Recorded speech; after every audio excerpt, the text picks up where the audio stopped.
అందుతున్న breaking news పై దృష్టి పెడుతున్నాం. స్విస్ ఛాలెంజ్ విధానంపై హైకోర్టులో విచారణ ప్రారంభమైంది. తదుపరి విచారణ మధ్యాహ్నం 2:30కు వాయిదా పడినట్టు సమాచారం వస్తోంది. హైకోర్టు వ్యాఖ్యలు విన్న తర్వాత ఏపీ ప్రభుత్వం దిగొచ్చినట్టుగా తెలుస్తోంది. పూర్తి వివరాలు మా ఇన్పుట్ ఎడిటర్ శ్రీహరిని అడిగి తెలుసుకోబోతున్నాం.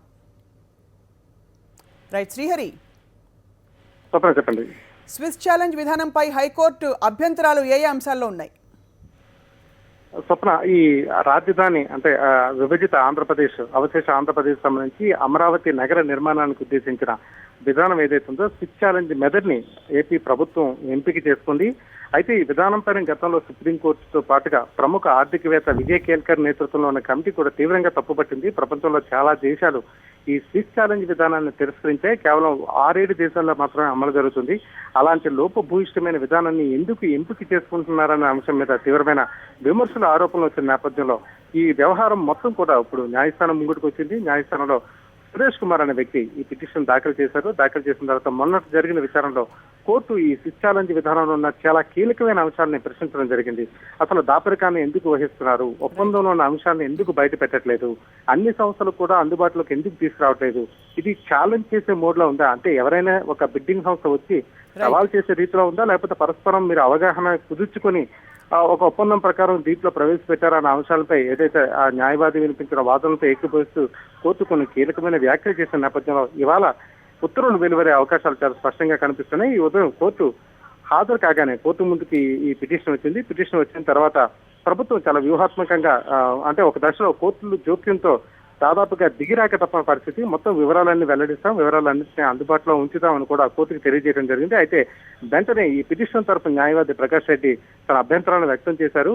ఒకవేళ మీరు ఏదైతే వివరాలు చెప్పదలుచుకున్నారో ఈ స్విస్ ఛాలెంజ్ విధానానికి సంబంధించి, అందులో ఉన్న ఒప్పందాలకు సంబంధించి, అందులో ఉన్న గణాంకాలకు సంబంధించి ఈ ఫ్యాక్ట్స్ అండ్ ఫిగర్స్ ఏదైతే మీరు చెప్పదలుచుకున్నారో ఆ ఫిగర్స్ ని ముందే చెప్పు ఉంటే గనక చాలా సంస్థలు కూడా ఈ స్విస్ ఛాలెంజ్ విధానాన్ని ఏదైతే సింగపూర్ ప్రభుత్వంతో మీరు కుదుర్చుకున్న అంగీకారం తెలిపిన ప్రతిపాదనలకు సంబంధించి ఎవరైనా సవాల్ చేయాలనుకున్నా, లేకపోతే అంతకన్నా తక్కువ ఖర్చుకి నిర్మించి మీకు మంచి రెవెన్యూ ఇస్తామని ఏదైనా సంస్థలు ముందుకు వచ్చే అవకాశం ఉండేది కదా. అవకాశాన్ని మీరు ఎందుకు కల్పించలేరనే అంశం మీద మొదటిసారిగా ఒక పాయింట్ లేవనెత్తడం జరిగింది. అయితే ఇది ఈ పిటిషన్ సంబంధించి విచారణ మధ్యాహ్నం 2:30కి తిరిగి శ్రీహరి 2:30 తర్వాత అంటే ఎటువంటి పరిణామాలను మనం ఎక్స్పెక్ట్ చేయొచ్చు? ఖచ్చితంగా అంటే మీరు మీకు ఇందాక చెప్పినట్టుగా ఒక కీలకమైన అంశం అక్కడ ప్రస్తావనకు వచ్చింది. నిజమే, ప్రభుత్వం ఇవాళ ముందుకు వచ్చి మేము వివరాలన్నీ చెప్తామని చెప్పింది. కానీ ఇప్పటి వరకు ఎందుకు రాలేదు? సెప్టెంబర్ 1తో ఈ స్విస్ ఛాలెంజ్ విధానానికి సంబంధించి ఎవరైనా పోటీ సంస్థలు బిడ్డింగ్ చేస్తే కనుక ఆ బిడ్డింగ్ కి గడువు సెప్టెంబర్ 1.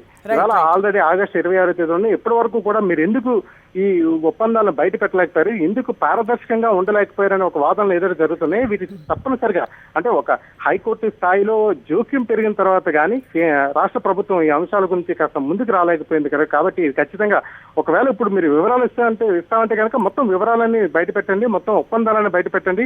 ఇందులో రాష్ట్ర ప్రభుత్వానికి వచ్చే ఆదాయం అంతా చెప్పండి. ఎందుకంటే రాష్ట్ర ప్రభుత్వం చాలా పెద్ద ఎత్తున పరిహారం ఇవ్వడానికి సిద్ధమైంది. అంతేకాకుండా ఉచితంగా మౌలిక సదుపాయాల కల్పన కూడా చాలా సిద్ధమైన నేపథ్యంలో మీరు ఖచ్చితంగా వివరాలన్నీ బయట పెడితే కనుక ఎవరికి ఎంత షేర్ వస్తుంది, ఎవరికి ఎంత రెవెన్యూ షేర్ వస్తుంది, ఎవరి వాటా ఎంత తదితర అన్న అంశాలన్నింటి మీద కూడా చాలా క్లారిటీ ఉంది. కాబట్టి ఇవన్నీ బయట పెట్టిన తర్వాత మిగతా అంశాలు ఒకవేళ మీరు బయట పెట్టాలనుకుంటే మళ్ళీ ప్రక్రియను మొత్తం స్విస్ ఛాలెంజ్ విధాన ప్రక్రియ ఏదైతే ఎంపిక చేసుకున్నారో దాన్ని మళ్ళీ మొదట ప్రారంభించాల్సిన అవసరం ఉందనే కోణంలో ఒక కొత్త తరహా వాదనలు వినిపించే అవకాశాలు చాలా స్పష్టంగా కనిపిస్తున్నాయి. అయితే ప్రభుత్వం దీనికి ఎలాంటి సమాధానం చెప్తుంది, కోర్టు ఎలా స్పందిస్తుందంటే 2:30 తర్వాత తెలుస్తుంది. స్వప్న.